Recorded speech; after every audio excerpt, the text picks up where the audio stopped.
Good morning. I'm Deirdre Fitzpatrick. And I'm Teo Torres. Felt the heat warm up yesterday big time. We're going to get even warmer today, right, Tam? Yeah, grab the sunglasses, guys. Here's what we're looking at as we look across Fairfield. Sun is coming up across the hills, and that's a gorgeous shot as we're seeing just a few of those stratus clouds just kind of meander across the skies. Definitely not as gloomy as where we started out yesterday morning, as we're just seeing a few patches of clouds here and there. It's keeping us cool. It's 53 right now. If you're just heading out, maybe going on the roadways there on Interstate 80 in Fairfield at 53. You're up to 56 this morning, top of the 6 o'clock hour as the sun's coming up in Yuba City, 57 in Sacramento, 56 in Stockton and Modesto, waking up in the lower 60s in Placerville. Grab a layer if you're joining us in Auburn. Temperatures are in those upper 50s, and you definitely have that jacket ready to go in Truckee as you're starting out the morning at 37. So you'll notice what's different about this morning compared to yesterday is that we have the marine there slowly starting to compress. So it is not as expansive as it was yesterday, where we had those low clouds work all across Sacramento County. The breeze is still up in the range of 15 to close to 20 miles an hour here in Fairfield. South wind shuffling through Sacramento at 6. But even in the next few days, that marine there is going to continue to compress or shrink down, and the Delta breeze is going to slowly start to go away.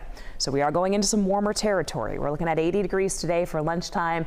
A little warmer today with a high of 90 in most valley spots. And coming up in my full forecast, I'll show you when we do start to hit the triple digits later this week. 6:02 is the time. Erin's in for Brian, checking in on your commute. Yeah, talk about that sunrise. It's blocking the camera, but if you really look close, 205 to 580, that's traffic.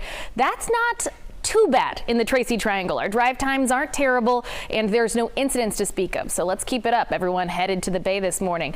Greater Stockton area looking fantastic. Manteca, Modesto, no incidents to speak of. A little bit of construction work. Downtown Stockton looking great as well. If we take a look at those drive times, we have been creeping up a little bit. Nothing out of this water, nothing that we're not used to. I-5 to 580 sitting at 33 minutes though right now, so a little painful. If we take a look at Sacramento area, looking fantastic. Also no incidents to speak of, so happy Tuesday to us. A little congestion that's popping up because of the Fix 50 project. We'll take a look at that coming up, but take a look at your drive time. Sacramento, they are on your screen right now. Elk Grove to Highway 50 now sitting at 13 minutes. Back to you.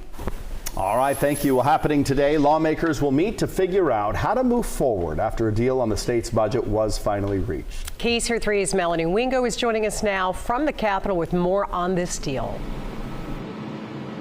Well, we know that both houses of the legislature are set to hold floor sessions this afternoon. Those sessions expected to focus on the state's budget.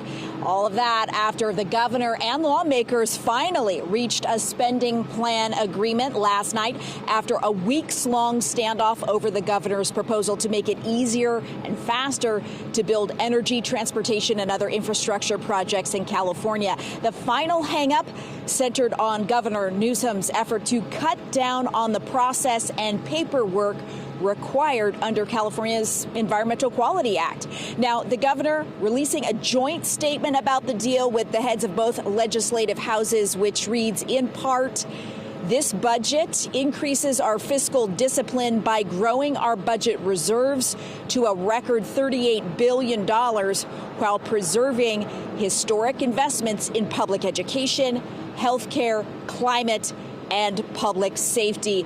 And all of this was very much time is of the essence kind of feel in the past couple of days, because there is a deadline of today for the governor to either sign or veto the state's spending bill, with the fiscal year for the state of California beginning July 1st.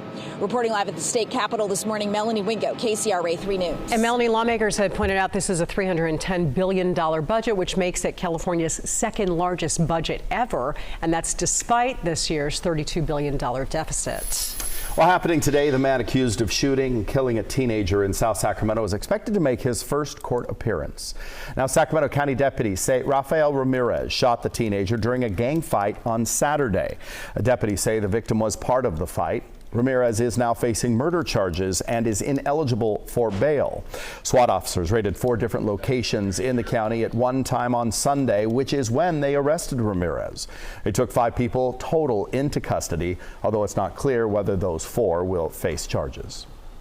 Also happening today, a Manteca man will be charged with the shooting death of an Amazon truck driver.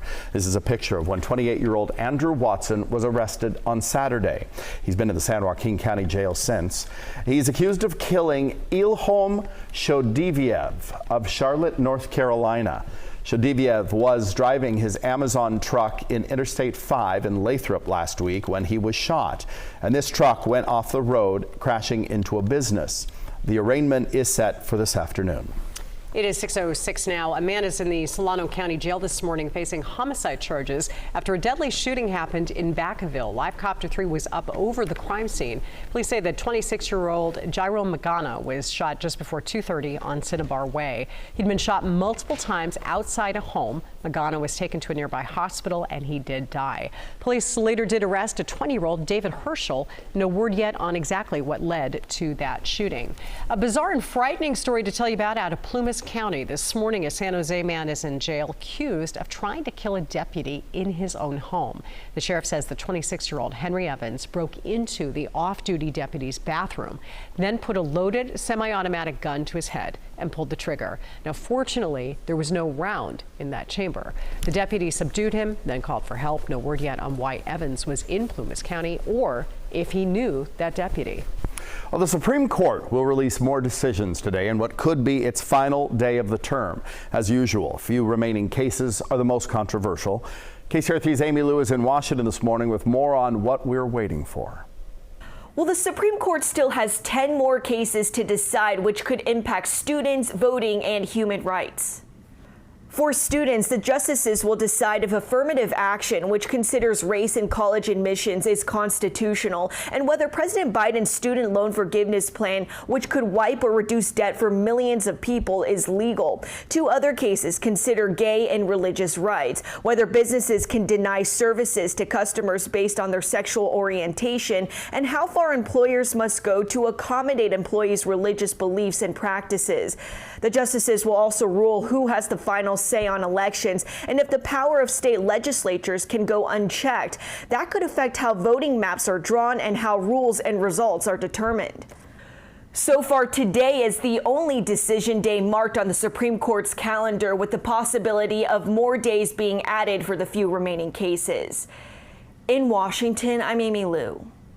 The decisions are usually handed down a little after 7 a.m. our time. If there are any major rulings, NBC will have a special report on the Today Show, and we will have them for you also on Y58. There are some developing stories to tell you about in the criminal cases involving former President Trump. Now, Mike Cherry joins us now in studio with what appears to be a key piece of evidence leaked in this case against him. Mike? Yeah, absolutely. CNN obtained what appears to be an audio recording referenced as a key piece of evidence in the Justice Department's documents case against former President Trump. Now, this audio recording allegedly captured one of the 2 times prosecutors say Trump showed classified documents to people without security clearance. It takes place at his New Jersey golf club in the summer of 2021 while he was being interviewed for a book. It showed a writer, publisher, and 2 members of his staff military documents.